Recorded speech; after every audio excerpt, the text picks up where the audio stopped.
Ok, galera, você que é do canal Biofortes e quer se dar bem na segunda fase do AUEMA, olha só, as minhas dicas são prioritárias na química, ok? Então vamos lá, preste atenção. Aqui nós temos, vou dar 3 dicas aqui, química geral, físico-química e química orgânica. Observa, primeira dica, sobre ligações químicas. O que é que você tem que se ligar nas ligações químicas, certo? Você tem que saber não só as características das ligações iônicas, covalentes e metálicas. Lembrando, ligação covalente, metal mais não metal. Ligação iônica também apresenta um alto ponto de fusão e ebulição. São as características, ele pode pedir lá as características, certo? E só conduzem correntes elétricas em solução aquosa ou quando fundidos. E quanto maior for a diferença de eletronegatividade, maior vai ser o caráter iônico da ligação. A ligação covalente é justamente o contrário, é não metal mais não metal, é compartilhamento ou emparelhamento de elétrons. E se pedirem característica das ligações metálicas, você vai colocar lá presença de elétrons livres ou nuvem eletrônica deslocalizada. A geometria molecular é sempre cobrada. Tá? Depois eu vou dar uma dica especial sobre geometria molecular, os casos gerais e os casos, principalmente os casos especiais. Tá? Deixa para depois aqui. Reações químicas, as reações de dupla troca, simples troca, deslocamento, tá? E decomposição. A reação envolvendo, por exemplo, a síntese ou adição, 2 substâncias reagindo formando um único produto. A decomposição é o oposto, é uma substância se decompondo, produzindo 2 ou mais substâncias. E a reação de simples troca é quando uma substância simples, tá, reage com uma substância composta, deslocando dessa uma nova substância simples. E também a dupla troca, 2 substâncias compostas reagindo entre si, formando 2 novas substâncias compostas. Reações químicas, é uma pedida. Bom, aqui vem um grande momento da nossa revisão aqui, né? As dicas de balanceamento de reações por oxirredução, tá? Ele pode pedir não só a soma dos coeficientes do balanceamento, como também perguntar quem é o agente oxidante e quem é o agente redutor. Pessoal, quem se oxida perde elétrons, aumenta o NOx e é o agente redutor. Quem sofre redução ganha elétrons, diminui o NOx e é o agente oxidante. Não esqueça essa dica. Vai vir uma reação, ou ele pede isso aí na letra A, ele pode pedir a soma dos coeficientes do balanceamento. Você vai ter que balancear. Depois eu vou dar outra dica para vocês, certo? Sobre balanceamento de equações. Determinação de fórmulas, olha aí. Fórmula mínima, a mínima também é chamada de empírica ou unitária. Fórmula molecular e fórmula centesimal, certo? Fórmula mínima, molecular ou centesimal. Preste atenção nisso. Vamos lá, teoria atômica molecular, questãozinha de cálculos químicos, envolve o quê? Você vai dizer lá, ó, para átomos e para moléculas, né? Você coloca lá, por exemplo, a massa de 1 mol em gramas corresponde a 6 vezes 10 a 23 átomos, que vai dar o quê? 1 mol de átomos, que corresponde a um volume de 22,4 litros na CNTP. Então você pode montar essa equação justamente para montar a regra de 3.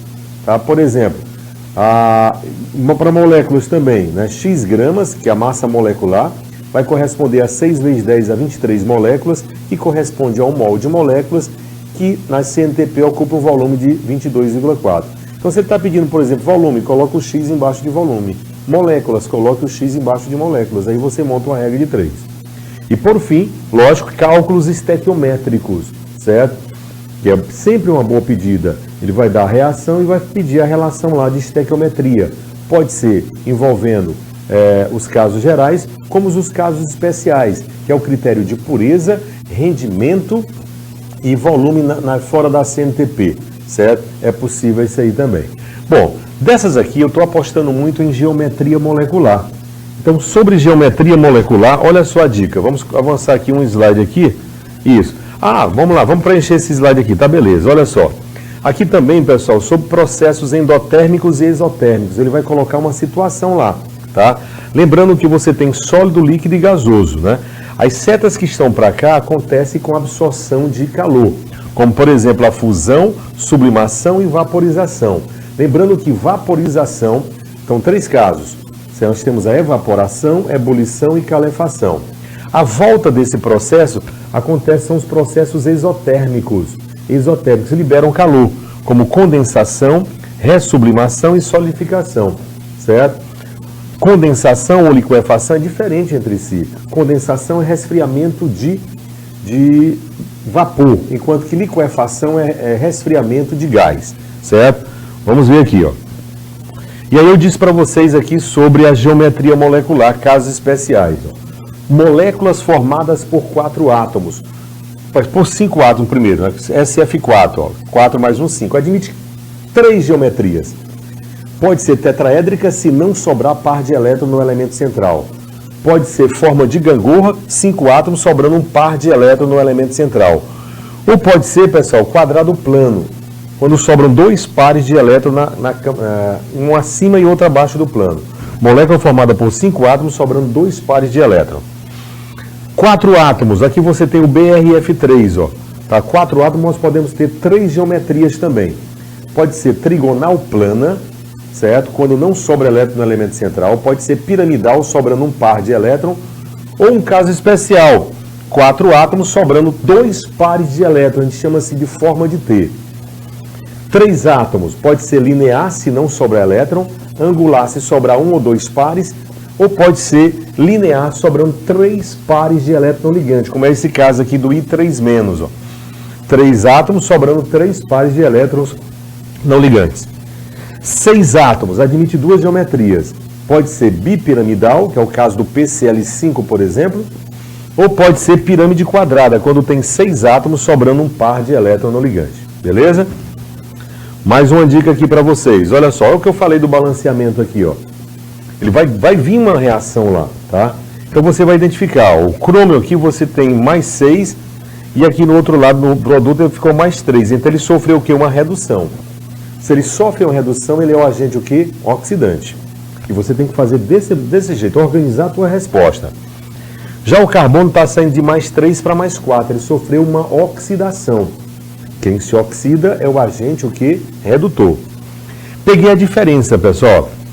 Do crômio de 6 para 3, a diferença foi quanto? 3. Aí eu multiplico pela quantidade de átomo desse elemento que está variando no NOx. 2, ó. 3 vezes 2, 6. No caso aqui do carbono, tem carbono aqui e tem carbono lá. Você tem que pegar do lado que tiver mais carbonos, certo? Então você tem lá aqui 2, ó. A diferença foi 1. Então 1 você multiplica por 2 carbonos, que vai dar 2. Como deu múltiplo, simplifique, ó. Aí deu 3 e 1. A regra mais importante, inverta o que é do oxidante com o redutor e do oxidor com o redutante. Aí você vai justamente fazer a reação, ó. O potássio aqui, aliás, o crômio ficou com 1 e o carbono com 3. Aí vem lá, ó, 2 potássio aqui, aqui também eu coloquei 2, ó, então ficou 1. 2 crômio aqui, como já tem 2, eu coloquei 1, ó. Aí o sódio, 3 vezes 2, 6, eu coloquei 3 aqui, porque 3 vezes 2, 6. Aí conte os sulfatos, ó. 1 sulfato com mais 3 dá 4, com mais 3 vai dar 7. Se tem 7 sulfato no produto, tem que ter 7 aqui também. Coloquei um 7. E aí você pega os hidrogênios, 7 vezes 2, 14, aqui também coloquei 7. Tudo bem? Então ficou aí. A soma do balanceamento deu 29. É uma dica para a segunda fase. Vamos agora aqui para físico-química. Físico-química, meu povo. Essas são as pedidas na prova da UEMA. Coeficiente de solubilidade, questão importantíssima, certo? Você pode responder por regra de 3. Ele vai dar um gráfico ou então relacionar o coeficiente de solubilidade. Termoquímica, 2 questões podem vir, tá? Ou entalpia ou lei de Hess. A entalpia para você calcular o ΔH mesmo. Você tem a entalpia dos produtos menos reagente. E a lei de Hess quando ele dá reações para você encontrar a equação global para encontrar o ΔH da reação. É uma pedida excelente, termoquímica. Temos cinética química, que ele vai preocupar-se com os fatores que influenciam na velocidade da reação. Lembra que somente um fator é inversamente proporcional, que é a energia de ativação. Quanto maior a energia de ativação, menor vai ser a velocidade da reação. Tá? Quando você baixa a energia de ativação, por exemplo, através de um catalisador, a reação aumenta. Todos os outros fatores, como temperatura, concentração dos reagentes, pressão, que mais? Luz, todos os outros fatores, aumentando o fator, aumenta a velocidade da reação. E a superfície de contato, quanto maior for a superfície de contato, maior vai ser a velocidade da reação. Uma outra pedida, deslocamento de equilíbrio, pessoal. Princípios de Le Chatelier, a influência justamente da adição e retirada de substância, pressão e temperatura. Dá uma olhadinha nesse tópico aí, viu? Deslocamento de equilíbrio. Radioatividade, por que não, tá? Questão envolvendo meia-vida. Meia-vida é uma pedida. A única que eu não coloquei aqui foi eletroquímica. Funcionamento da pilha. Funcionamento da pilha também é uma proposta para essas 6 questões que vocês vão encontrar na prova da UEMA. Então isso aqui foi físico-química. Vamos passar para a orgânica. As minhas dicas de orgânica são essas aqui, ó. Olha só, a introdução à química orgânica, ele pode vir colocando uma estrutura na questão e pode pedir relacionar lá número de carbonos sp3, sp2, que não é uma questão difícil, certo? Então vai vir, pode pedir dentro aqui da introdução à química orgânica, eu cito também o reconhecimento das funções orgânicas, pessoal. Em cima da mesma estrutura, ele pode pedir na letra A, pode pedir o número de carbonos sp3, sp2, tetraédricos, ou pode pedir também para você identificar as funções orgânicas presentes naquele composto. Normalmente vem falando de um medicamento. Ele coloca esse princípio ativo do medicamento, que é uma estrutura, e vai fazer perguntas em cima dessa estrutura. Propriedade dos compostos orgânicos. Propriedade dos compostos orgânicos, olhe bem. Ponto de fusão e ebulição, solubilidade e a acidez e basicidade, além das forças intermoleculares. A acidez e basicidade, você tem que saber lá, ele pode colocar vários compostos para você colocar em ordem, crescente ou decrescente. Aprenda os extremos, pessoal. Ácido sulfônico, ácido carboxílico e fenol, caráter ácido. Aí você vem álcool e amida neutro, e amina é um caráter básico. Dentre todos os compostos orgânicos, as aminas são as mais básicas. E as aminas alifáticas são mais básicas do que as aromáticas, certo? Isomeria. Que questão bonita eu estou vendo lá na prova da UEMA sobre isomeria.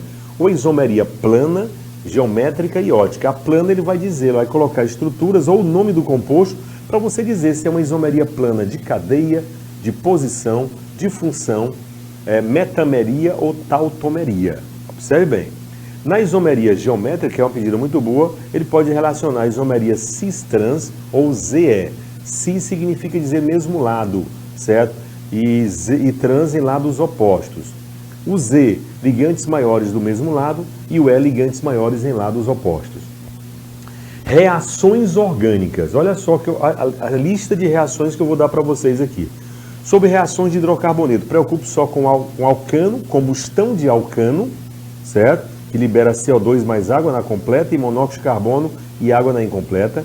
E as reações de alcenos envolvendo lá, tá? As reações de adição de alcenos, principalmente as adições que envolvem a regra de Markov-Nikov e o efeito Karash, que é a oxidação enérgica, a ozonólise, certo? E a oxidação branda. Essa que eu falei da adição em alcenos, por exemplo, a adição de halogenidretos, HCl, o hidrogênio vai para o carbono mais hidrogenado da dupla, regra de Markov-Nikov. Porém, se for adição de HBr na presença de peróxido, adição de HBr a um alceno na presença de peróxido é uma das grandes exceções. Ao invés do hidrogênio ir para o mais, ele vai para o menos hidrogenado da dupla ligação. E por fim, as reações de aromáticos, pessoal, envolvendo lá as reações de substituição, que aromático predomina a substituição, as duas mais importantes, qual vai ser? Ou envolvendo a alquilação de Friedel-Crafts ou acilação de Friedel-Crafts. A alquilação produz um composto aromático ramificado e a acilação uma cetona aromática. Além da dirigência em anel aromáticos, certo? Você tem que ver as questões envolvendo lá a dirigência. Toda vez que tiver um ligante preso ao anel benzênico, ele vai orientar a reação, certo? E as reações básicas mesmo de álcoois, a oxidação e a desidratação. Oxidação de um álcool primário produz o que? Aldeído, e o aldeído vira ácido carboxílico. Oxidação de cetona produz o que? Um álcool secundário. e a oxidação de um álcool secundário produz uma acetona. E a oxidação de álcool terciário não ocorre, porque a oxidação é uma desidrogenação. Como não tem hidrogênio no carbono do grupo funcional, não ocorre. Desidratação intramolecular produz alceno, e a intermolecular vai produzir éter. Aí passamos para as reações finais de ésteres. Pessoal, atente bem, viu? Já veio questão para você escrever a reação de saponificação, reação de fabricação do sabão. Triglicerídeo mais base forte, produzindo sabão, que é um sal de ácido carboxílico, um sal de ácido graxo, mais o glicerol. E, por fim, a transesterificação, que é a reação de formação do biodiesel, certo? Triglicerídeo mais um álcool, pode ser o metanol ou o etanol, produzindo éster etílico ou metílico e mais o glicerol. Perfeito? Essas são as reações que você tem que se ligar. E por fim, os polímeros. Os polímeros você tem que ver as aplicações, ele pode colocar a estrutura para você identificar qual é o polímero. Tem os polímeros de classificação de adição, onde você tem lá polietileno, PVC, poliestireno, polipropileno, acrílico, que é o metacrilato de metila, e o PVA, além do Orlon, que é a lã sintética. Polímeros de adição 1,4, dois importantes, poliisopreno, que é a borracha natural, policloropreno, que é a borracha sintética. E os polímeros de condensação, onde você tem lá a baquelite, que é um polifenol, o nylon é uma poliamida, Kevlar, certo? Utilizado em coletes à prova de bala, por exemplo, policarbonato, utilizado justamente na blindagem, vidro blindado, por exemplo, tá? E além do poliestireno, certo? Tá? Poliestireno é o isopor, poliéster, certo? O poliéster é utilizado em fibra têxtil, é um polímero sintético, além do silicone. Então essas são as dicas, se liga. Canal Biofortes, professor Jurandir dando as dicas completas aí para a prova da UEMA. Assista o canal Biofortes.